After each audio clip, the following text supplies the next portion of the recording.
Hello everyone, welcome to some basic tech, and today we will talk about how you can increase your Edge browser speed from current to more fast.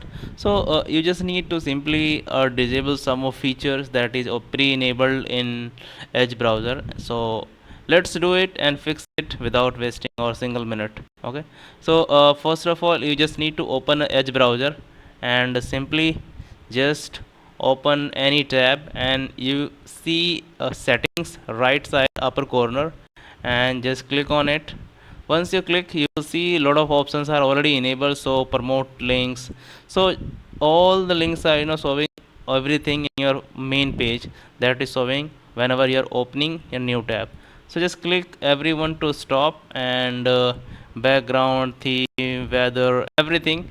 So once you click to stop everything, if these things are not necessary for you, then you can stop everything, and then you will see your browser is completely clean and looking fresh.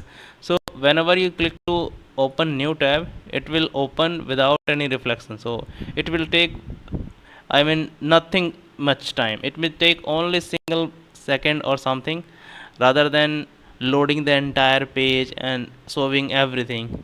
So hope you like the video, and if you are facing still any issue, then you can just comment on the video, and I will definitely guide you better. So thanks for watching the video. Have a nice day.